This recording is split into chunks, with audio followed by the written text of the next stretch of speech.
Halo kawan cerita, jumpa lagi di sini bersama kami. Saya Rian Purba dan narasumber kita ada Bang Hakim Parapat. Bener Bang ya? Ya. Oke. Jadi pada kesempatan kali ini kita akan membahas mengenai Susenas, Survei Sosial Ekonomi Nasional. Nah, jadi sebelum kita masuk ke bahasan Susenasnya, kita terlebih dahulu berkenalan dengan narasumber kita ini. Kepada Bang Hakim, kami persilakan. Baik, terima kasih. Perkenalkan, nama saya Abdul Hakim Parapat. Jabatan saya dulu Statistik Kesejahteraan Rakyat. Sekarang sudah berlebur jadi statistisi muda ya, karena semua jabatan fungsional. Nah, kebetulan di BPS Provinsi Sumatera Utara ini saya diberi tugas untuk menangani kegiatan Susenas, dan itu sudah hampir 6 tahun saya tangani. 6 tahun, ya. Oke. Jadi ini sebagai pengantar dulu Bang ya. Susenas itu kan kepanjangannya Survei Sosial Ekonomi Nasional. Yep. Seperti itu. Salah satu data yang dihasilkan ada angka kemiskinan gitu ya. Betul, sumbernya ya. Nah, jadi kan beberapa hari yang lalu BPS, Badan Pusat Statistik nih ada rilis angka kemiskinan. Nah, itu sumber datanya dari Susenas ya? Ya. Nah, bisa nggak dijelaskan lebih rinci itu? Ya, jadi untuk angka kemiskinan, BPS itu sebenarnya menggunakan data Susenas sebagai data utama untuk menghitung kemiskinan. Nah, jadi Susenas itu apa hanya menghasilkan data kemiskinan aja, atau ada data-data lain yang bisa dihasilkan dari kegiatan Susenas ini? Sebenarnya ada banyak ya, ada banyak indikator yang dihasilkan oleh Susenas. Misalnya indikator pendidikan, indikator demografi, perumahan, perlindungan sosial, migrasi, teknologi informasi, dan masih banyak beberapa indikator kesejahteraan rakyat yang dihasilkan oleh Susenas. Susenas, berarti dia utamanya itu indikator terkait dengan kesejahteraan rakyat seperti itu ya? Iya, seperti itu. Tadi ada perumahan, pendidikan, migrasi, teknologi informasi, perlindungan sosial juga termasuk. Oke. Nah, dan ini kan Susenas ini sesama orang BPS pasti sudah tahu ya, pasti sudah kenal. Susenas ini kan adalah survei yang udah sejak lama dilaksanakan di BPS. Benar, iya. Sampai ada istilah dia kalau Susenas itu mother of survey-nya BPS seperti itu Bang. Kan pelaksanaan Susenas itu kan Bang, dia ada dilaksanakan setiap tahun kayak gitu kan? Benar. Nah, itu periode pendataannya bagaimana, sama cakupannya bagaimana itu? Jadi Susenas ini memang dilaksanakan setiap tahun. Setahun itu ada 2 kali. Yang pertama Maret, yang kedua September. Nah, untuk Maret ini cakupannya sampai kabupaten kota ya. Sampelnya itu banyak, sehingga angka yang dihasilkan tuh sampai dengan angka kabupaten kota. Sementara untuk September itu lebih sedikit, jadi angka yang dihasilkan hanya untuk angka provinsi.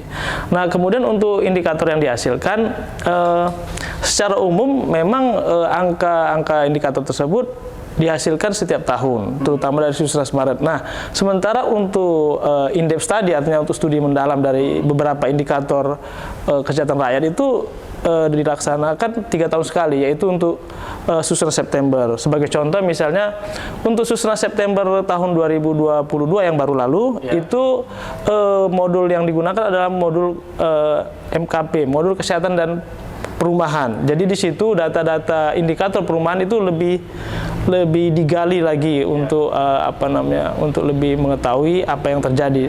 Nah, untuk tahun ini indikator yang menjadi in-depth study atau studi mendalam itu adalah MSBP, modul sosial, budaya dan pendidikan. Nah, sementara untuk modul Hansos itu rencananya akan dilaksanakan September tahun depan. Jadi kalau yang umum memang Maret itu dihasilkan setiap tahun, sementara untuk yang bersifat in-depth study yang studi mendalam, indikatornya lebih mendalam, itu 3 tahun sekali baru ada, yaitu setiap September, dan dibuat bergilir ya? Antara MKP, modul kesehatan perumahan, MSBP, modul sosial budaya dan pendidikan, serta modul Hansos. Seperti itu. Jadi kan tadi yang Bang Hakim jelaskan itu untuk tahun ini Susenasnya dilaksanakan 2 kali seperti itu. Sebelumnya apakah memang 2 kali terus, atau pernah sekali setahun, atau sekali 4 kali setahun gitu? Pernah itu dari tahun 2010 kalau tidak salah, sampai 2015 itu dibuat triwulanan. Jadi setahun itu ada 4 kali. Oke, begitu ya. Berarti dia dinamis Bang ya? Dinamis. Dari segi periode pendataannya dan jumlah sampelnya mungkin berarti Iya, sifat dinamis, Pak, ya? dinamis, sudah Oke. berubah. Tapi tadi itu dia ada yang untuk estimasi sampai level kabupaten kota, ada yang hanya sampai provinsi saja. Ya, benar. Oke, dan modulnya tadi ada bermacam-macam ya? Ya, ada 3 macam modul. 3 macam modul. Oke. Nah, kemudian kita lanjut ke fokus indikator kemiskinan ini.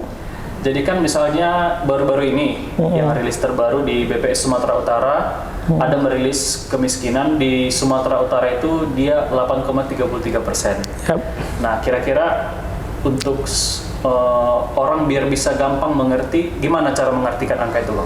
Ya, jadi kalau angka kemiskinan itu 8,33% itu secara matematikanya ya, secara teori, artinya dari 100 penduduk yang ada di Sumatera Utara itu sekitar 9 orang hidup di bawah garis kemiskinan. Di bawah garis kemiskinan. Iya, jadi ada sekitar 9 ya. Nah, kalau misalnya penduduk Sumatera Utara diperkirakan sekitar 15 juta, maka ada sekitar 1,2 juta lebih yang menjadi beban pemerintah untuk mengentaskannya itu. Oke. Berarti tadi ada bilang yang di bawah garis kemiskinan. Berarti dengan kata lain mereka yang miskin di sini adalah mereka yang di pendapatan pengeluaran per kapitanya di bawah garis kemiskinan. Iya, seperti itu. Nah, selanjutnya kita menggali lagi, tadi kan udah lihat periodenya gitu ya. Iya. Periodenya, jumlah penduduk miskinnya. Nah, sekarang kita mau tahu nih, pasti kan Bang Hakim udah sering gitu ya, mengajar mungkin terkait dengan Susenas, pendataan juga pernah, pengawasan gitu, supervisi. Apa kira-kira itu yang menjadi faktor penyebab kemiskinan gitu? Ya, jadi menurut pengalaman saya ya di lapangan itu di masyarakat secara garis besar tuh ada 4 macam itu jenis kemiskinan berdasarkan sumbernya. Ya. Yang pertama kemiskinan struktural, kemudian kemiskinan seasonal atau musiman, kemudian kemiskinan kultural atau budaya, dan yang terakhir itu kemiskinan aksidental. Oke. Nah, untuk kemiskinan struktural itu adalah kemiskinan yang disebabkan oleh memang strukturnya yang seperti itu atau secara masif. Sebagai contoh misalnya peraturan pemerintah misalnya untuk masuk pegawai negeri PNS itu kan minimal pendidikan harus SMA misal seperti itu. Nah, artinya secara struktural orang yang berpendidikan SMP atau SD itu tidak bisa masuk. Nah, artinya yang berpendidikan SD atau SMP itu agak sulit untuk bisa keluar dari kemiskinan. Nah, jadi zona kemiskinan karena secara struktural, secara masif, secara peraturan dia tidak bisa keluar. Ya, begitu juga misalnya sekarang kan industri-industri pengolahan seperti pabrik-pabrik itu juga mengharuskan pegawainya itu harus minimal tamat SMA atau sederajat. Oke. Memang di satu sisi itu memang mendorong usaha pemerintah untuk memajukan pendidikan, tapi di sisi lain tadi ada semacam barrier to entry sehingga mereka tidak masuk sehingga mereka jadi tetap miskin. Nah, itu yang gambarnya kira-kira yang untuk kemiskinan struktural. Kemudian kemiskinan seasonal atau musiman itu kemiskinan yang disebabkan oleh musim. Sebagai contoh, nelayan-nelayan kita itu tidak bisa melaut sepanjang tahun. Ada namanya musim angin barat. Nah, pada saat angin musim barat itu mereka tidak melaut. Artinya mereka tidak punya penghasilan. Sementara kebutuhan keluarganya, kebutuhan rumah tangganya itu tetap terus berjalan. Akibatnya mereka menjadi miskin.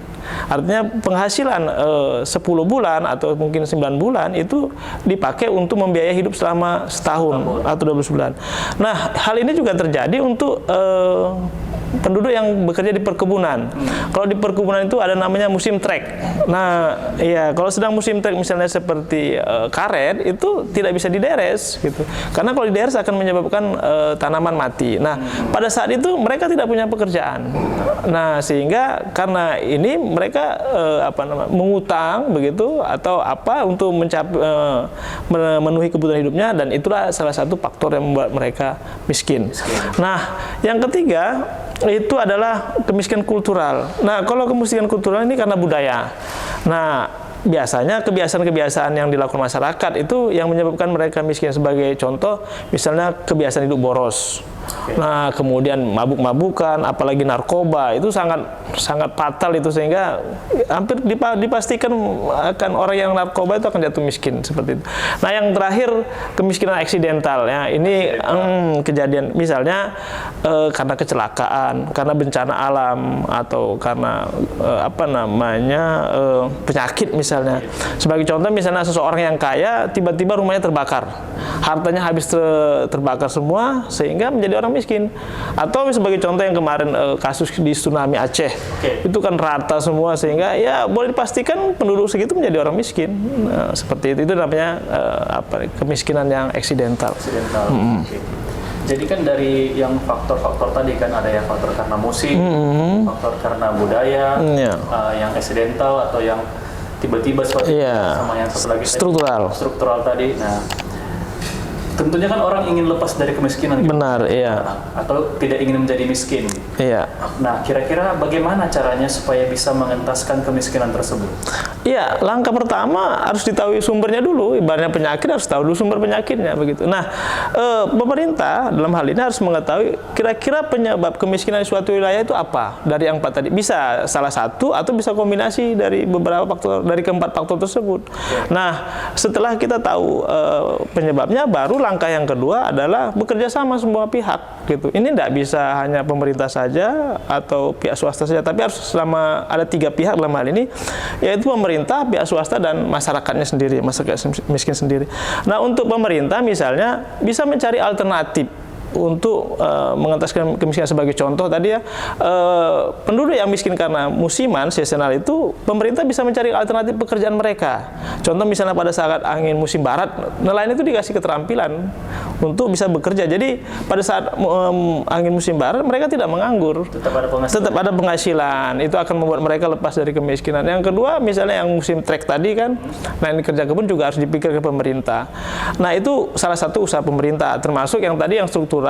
Misalnya dibuat peraturan misalnya harus SMA tetap yang bisa masuk pegawai negeri misalnya, tetapi yang SMP atau SD mungkin bisa diberikan keterampilan sehingga walaupun mereka tidak bisa masuk pegawai negeri misalnya, kita bilang mereka punya keterampilan yang bisa membuat mereka lepas dari kemiskinan. Nah, yang kemudian pihak swasta, ya pihak swasta juga punya peran yang penting. Nah, pihak swasta dalam hal ini mungkin harus tidak berpikir hanya laba ya, sebagai contoh misalnya begini, pembangunan suatu gedung itu kalau menggunakan mesin ya dan operator yang hanya beberapa orang, itu pembangunan akan cepat selesai sehingga efektif dan efisien. Tetapi dari segi ekonomi, multiplier efeknya sangat kecil, multiplier efeknya. Nah, beda jika misalnya pembangunan gedung itu menggunakan tenaga manusia. Nah, kalau menggunakan tenaga manusia itu akan banyak pekerja. Memang dari segi efektif efisiennya kurang efektif efisien dibandingkan dengan menggunakan mesin. Tetapi multiplier efeknya itu akan sangat tinggi. Sebagai contoh misalnya untuk membangun gedung itu diperlukan 100 orang pekerja, kita contoh dalam 6 bulan misalnya. Nah, artinya selama 6 bulan pekerja yang 100 orang ini bisa dikatakan lepas dari kemiskinan. Nah, kemudian yang 100 orang ini juga akan belanja. Nah, belanjanya itu akan membuat sektor-sektor ekonomi lain bergerak seperti perdagangan, sektor pertanian kan seperti itu. Nah, kalau dulu biasanya kalau ada pembangunan gedung akan banyak pekerja, biasanya di situ akan banyak warung atau tempat makan ya, pekerja-pekerja makan, warung tenda. Nah, itu juga akan membuat yang tadi yang menjual warung tadi akan lepas dari garis kemiskinan. Itu contohnya ya. Jadi sebenarnya banyak yang bisa dilakukan pihak swasta untuk mengentaskan kemiskinan. Nah, yang terakhir dari pihak penduduk miskinnya sendiri. Nah, mereka terutama yang kultural itu deh. Nah, kultural ini termasuk yang paling sulit dientaskan karena dari dirinya sendiri. Jadi masyarakat tidak boleh berperilaku boros misalnya, apalagi mabuk-mabukan, apalagi mengkonsumsi narkoba yang dapat menyebabkan dia miskin gitu. Nah, jadi kebiasaan-kebiasaan buruk itu seharusnya malah diganti dengan kebiasaan-kebiasaan yang berguna. Nah, sebagai contoh misalnya, terkadang penduduk kita ini mempunyai halaman yang luas yang tidak dimanfaatkan sehingga banyak tumbuh rumput. Nah, ini akan lebih efektif kalau misalnya ditanami dengan tanaman-tanaman sayuran seperti sawi, bayam. Nah, artinya dia memanfaatkan lahan itu untuk sebagai sumber penghasilan. Mungkin tidak besar, tetapi itu termasuk sumber penghasilan yang bisa membuat dia lepas dari kemiskinan. Nah, itu kira-kira jadi perlu kerjasama dari semua pihak dalam mengentaskan kemiskinan tersebut. Oke, jadi tadi 3 pihak yang paling berperan untuk mengentaskan kemiskinan itu sendiri. Ada pemerintah, swasta, dan penduduk miskin itu sendiri. Oke, ini selanjutnya nih Bang, sebagai penutup gitu ya. Kan ini sekarang lagi jalan kegiatan Susenas juga ya? Juga Susenas, Sakernas juga ya. Sakernas. Karena kan tadi bilangnya Susenas itu ada Susenas Maret, Ya, Susenas September ya. Ini sudah mau ini masih di bulan Januari, sedang persiapannya gitu ya? Persiapannya di Januari, ya. Nanti pelaksanaannya di Februari dan Maret. Februari sampai Maret gitu ya. Nah, kira-kira sebagai yang membidangi Susenas sejak lama lah, apa harapannya untuk pendataan Susenas ke depannya kayak gitu? Oh ya, bukan hanya untuk Susenas ya. Jadi untuk semua survei yang dilaksanakan oleh BPS, saya sangat berharap masyarakat itu menerima petugas dan memberikan data apa adanya. Iya. Karena data-data yang dihasilkan BPS itu akan sangat strategis untuk menjadi bahan pertimbangan bagi pemerintah dalam membuat kebijakan. Nah, kebijakan yang salah pada akhirnya akan menyengsarakan masyarakat. Sebaliknya, kebijakan yang tepat ya dengan sumber data yang tepat itu justru akan juga mensejahterakan masyarakat. Jadi masyarakat jangan terlalu berpikir ini apa untungnya untuk saya gitu. Mungkin secara langsung ya secara cepat tidak gitu ya. Tetapi dalam jangka panjang ini akan sangat berpengaruh. Seperti itu. Jadi kita berharap terimalah petugas BPS itu dengan baik dan berikan data yang sebenar-benarnya. Jangan ada yang dimanipulasi karena nanti takutnya akan membuat pemerintah salah dalam mengambil kebijakan. Itu saja. Oke. Jadi begitu ya kawan cerita ya. Nah, apalagi nanti penonton kawan cerita nih semisal ada yang jadi sampel gitu di kegiatan Susenas ini, tolonglah diberikan waktunya dan keterangan informasinya supaya data yang dihasilkan dari Susenas ini bisa lebih berkualitas lagi gitu.